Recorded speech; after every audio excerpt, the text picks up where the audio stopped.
Through the kitchen window, I watched my son Michael gesturing animatedly on the back porch, his arm wrapped around Jessica's waist.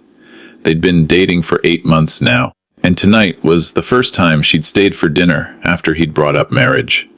The September evening was warm, but I felt a chill I couldn't shake. I'm Thomas Bradford, 62 years old. Spent 37 years flying commercial jets before I retired. In that time, I learned to read instruments, weather patterns, and most importantly, people.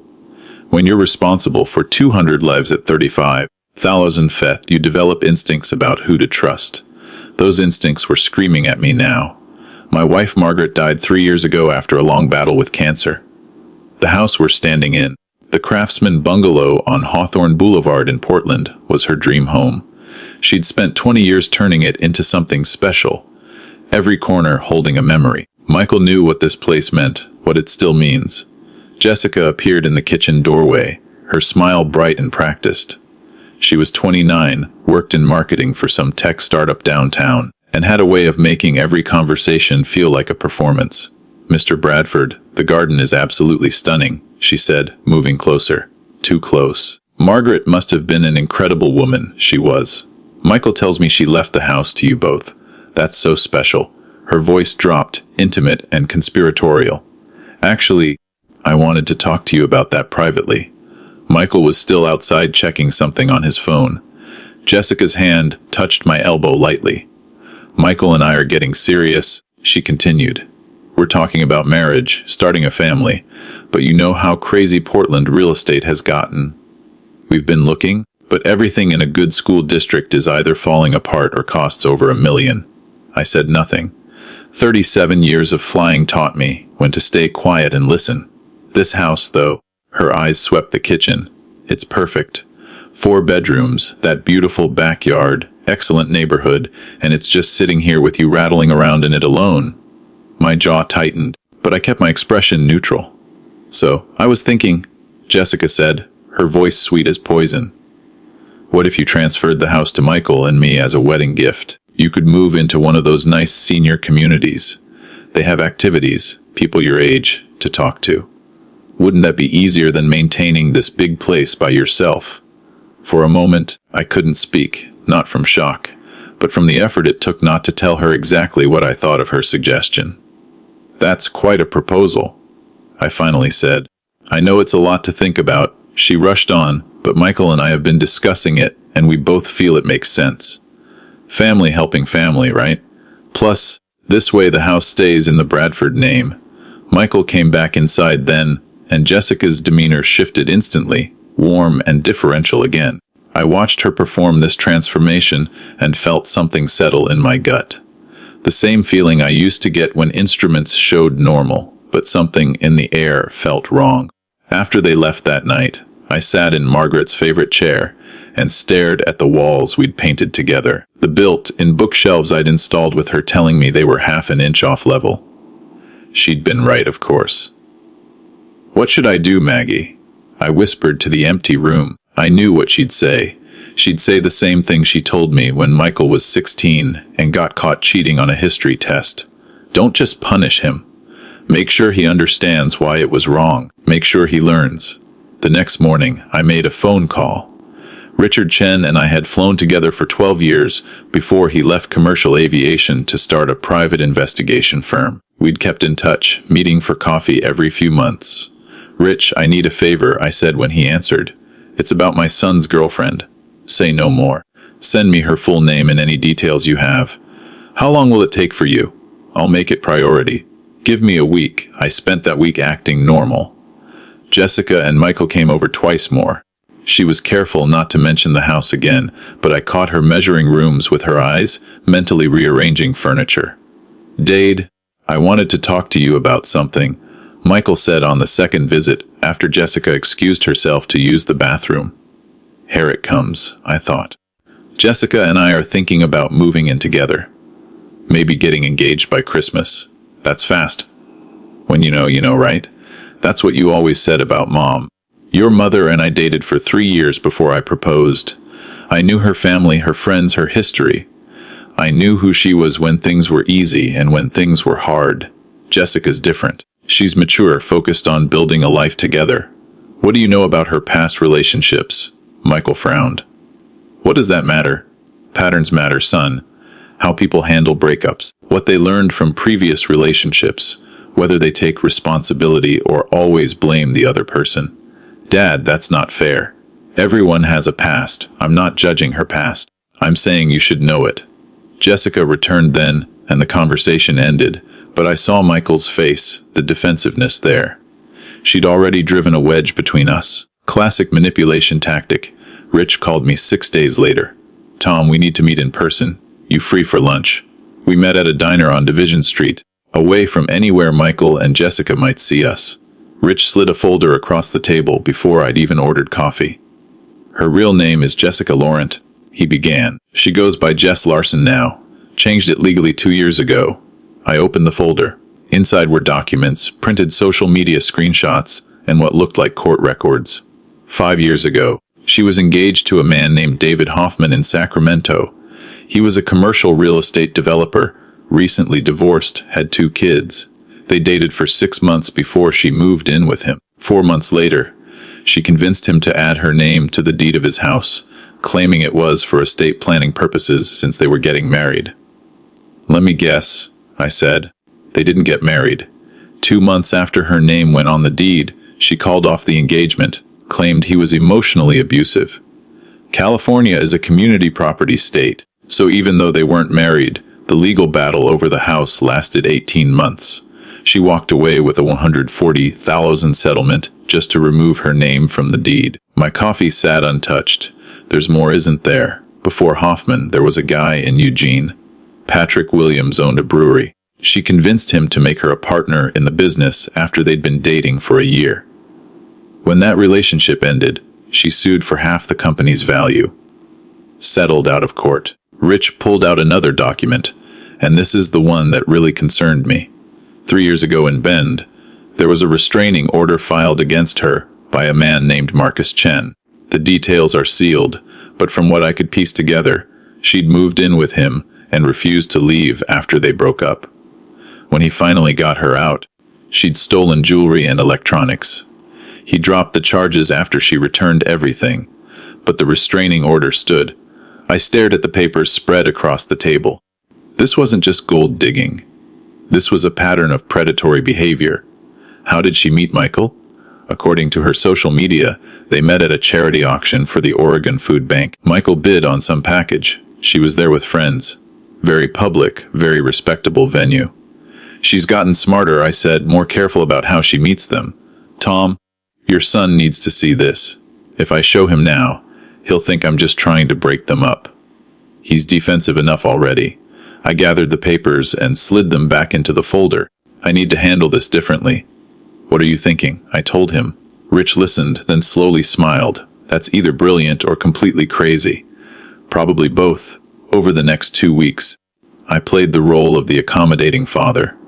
When Jessica suggested I should think seriously about her house proposal, I told her I was considering it. When she asked if I'd talk to a lawyer about transferring the deed, I said I had an appointment scheduled.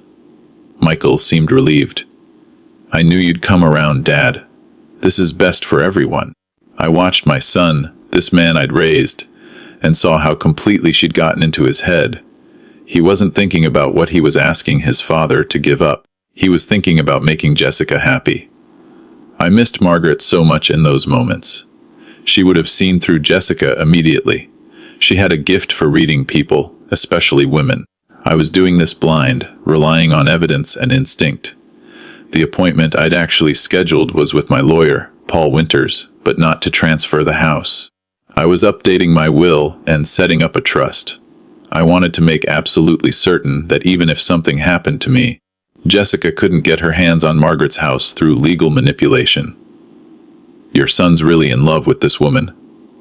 Paul asked after I'd explained the situation. He thinks he is. And you're sure about this plan? I spent nearly 4 decades trusting my gut at critical moments. I'm trusting it now. 2 nights before Thanksgiving, I invited Michael and Jessica for dinner. Jessica arrived with wine and flowers. All smiles. I'm so glad we're all getting closer, she said, arranging the flowers in one of Margaret's vases without asking. Family is everything. During dinner, I brought up the house. I've been thinking about your suggestion, Jessica. I said about transferring the property. Michael's face lit up. Jessica's remained carefully neutral, but I saw her hand tighten on her wine glass. And I've decided you're right. This house should go to Michael. Dad, really? Michael stood up, came around the table to hug me. Thank you. This means everything. There's just one thing I'd like to do first. I continued. A family meeting. I'd like Jessica to meet some people who were important to Margaret and me. My old co-pilot Rich and his wife, a few of our closest friends. A proper welcome to the family. That sounds wonderful, Jessica said, but something flickered in her eyes.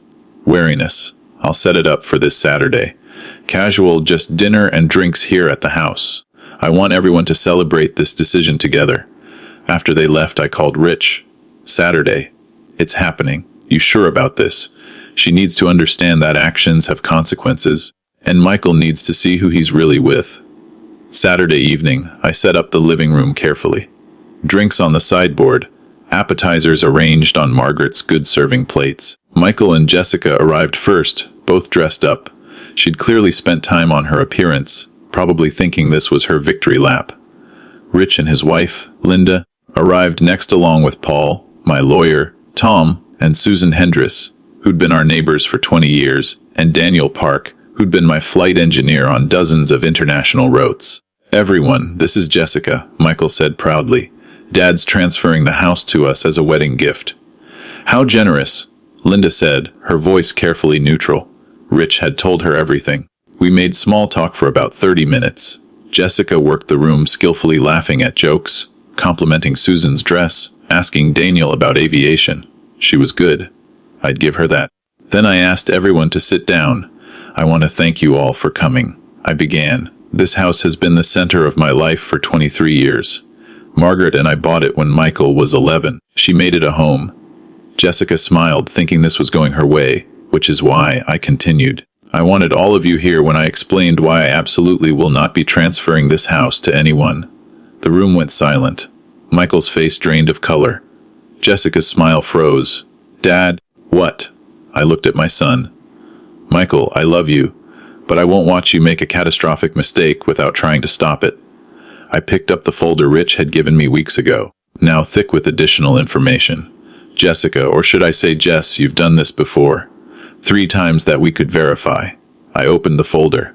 David Hoffman in Sacramento, Patrick Williams in Eugene, Marcus Chen in Bend. Her face went white. Each time you found a man with assets. Each time you pushed for commitment quickly. Each time you maneuvered your way into legal ownership of property or business interests. And each time you walked away with money that you never earned. This is insane. Jessica stood up. Michael, your father is delusional.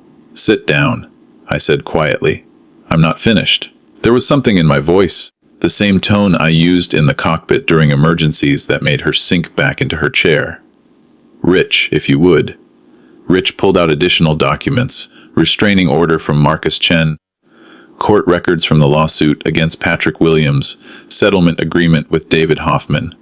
He laid them out on the coffee table one by one. We also tracked down 2 of your former roommates who were willing to talk. They described a pattern of lying, manipulation, and theft. I looked at Michael. His face was a mix of shock and denial. Son, 3 weeks ago, Jessica suggested I move into a senior community so she and you could have this house. She made it sound like she was doing me a favor, like I was an old man who couldn't handle these stairs anymore. I was just trying to help, Jessica said, but her voice had lost its sweetness. You were trying to get your name on a deed worth $750,000, I said flatly. That's what this house is worth. I had it appraised. Michael, tell him. Jessica turned to my son. Tell him I love you. Tell him this is all a misunderstanding. Michael was staring at the document spread on the table. Is this true? The restraining order, that was different.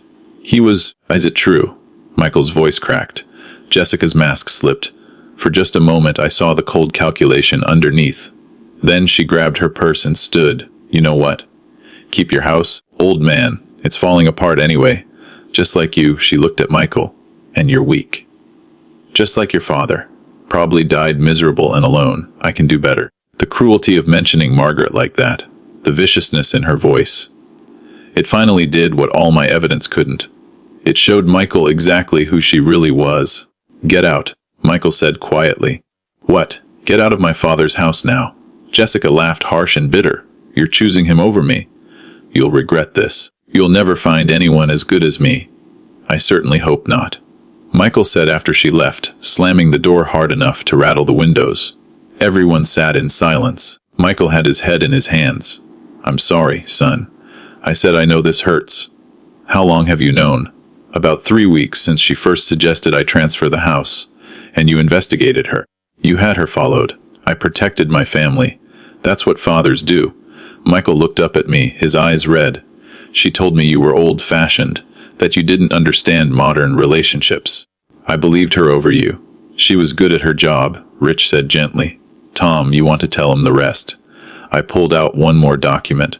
"This is a trust agreement. The house will go to you, Michael, when I die. But it can't be sold or transferred for 10 years after that without trustee approval.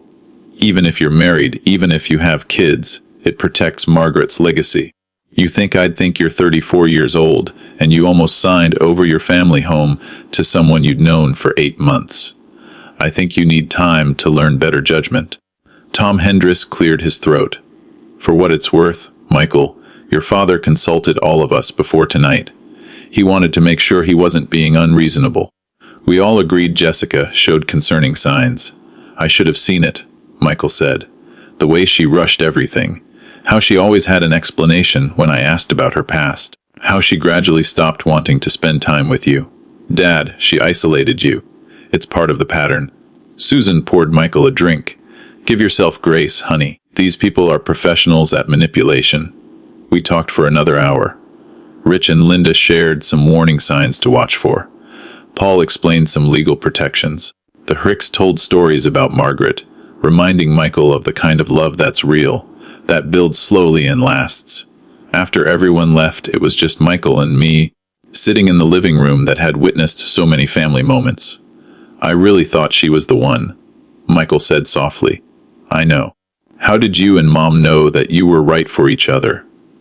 "I thought about Margaret, about how she'd challenged me, supported me, made me better, about how we'd navigated my difficult flying schedule, her mother's long illness, the financial stress of raising a kid. We didn't always know," I admitted. "Marriage isn't about certainty. It's about choosing someone who shows up when things are hard. Your mother and I had rough patches, but she never asked me to give up who I was. She never tried to separate me from people I loved, and she sure as hell never asked me to give away my father's legacy as proof I loved her." "Jessica checked a lot of boxes," Michael said. "Pretty successful, said she wanted kids. Boxes aren't enough. Character is what matters. How someone treats wait staff, how they handle disappointment, whether they take responsibility for mistakes. Those small moments tell you everything." We sat quietly for a while. Then Michael said, "I owe you an apology for not listening, for being defensive. You don't owe me anything except a promise." "What's that?" "Take your time next time. Really get to know someone. If it's real, it'll still be there in 6 months, a year, 2 years, and bring her around to meet your old man early. I might be old-fashioned, but my instincts are pretty good." Michael laughed, the first genuine sound from him all evening. "Deal." 3 months later, Michael started dating someone new, Rachel. She was a teacher at a middle school, had been divorced for 5 years, had a 7-year-old daughter. Their first date was at a park where their kids' soccer teams both practiced. It was casual, unplanned, natural. When Michael finally brought Rachel and her daughter Emma to meet me, we had pizza and played board games. Rachel lost at Scrabble and laughed about it. Emma fell asleep on the couch watching a movie. It felt real in a way Jessica never had. "This one's different, Dad," Michael said quietly while Rachel carried Emma to the car. "I can tell we're taking it slow, no rush." "Good. And Dad, thank you for that night. I was angry at the time, but you saved me from making the biggest mistake of my life." I thought about Margaret, about this house she loved, about the family we'd built together, about the legacy that matters, which isn't property or money, but wisdom passed down and love protected. "That's what family does," I said. "We look out for each other." 6 months after that, I got a call from David Hoffman. Jessica's first victim in Sacramento. Rich had given him my number. He'd heard through mutual connections what had happened in Portland. "I wanted to thank you," David said, "for stopping her and for the court records you compiled. My lawyer thinks we might be able to reopen my case based on the pattern of behavior you documented." "I didn't do it for that," I said. "I know, but still. She took more than money from me. She took my ability to trust. It helps knowing I wasn't alone, that it was a pattern, not something wrong with me." After we hung up, I sat in Margaret's chair and looked around the house. The morning light came through the windows the same way it had for 23 years. Everything was exactly where it should be. Some people think revenge is about hurting those who hurt you, but real vengeance, the kind that matters, is about protection. It's about stopping someone from hurting the people you love. It's about standing up calmly with evidence and witnesses and saying, "Not here. Not to my family. I'm 62 years old." I've been flying long enough to know that the most dangerous situations aren't the ones with alarms blaring. They're the ones where everything looks normal until it isn't. Where you have to trust your instruments and your instincts, even when everyone else says you're wrong. That night with Jessica wasn't about humiliating her. It was about showing my son the truth before he made a decision he couldn't undo. It was about protecting Margaret's legacy and our family home.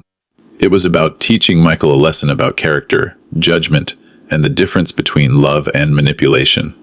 The house is still mine. Michael visits regularly with Rachel and Emma. We have dinner every Sunday, and Emma calls me Grandpa Tom, even though nothing's official yet. Rachel brings flowers from Margaret's grave when we visit on her birthday. This is what real looks like, what matters looks like.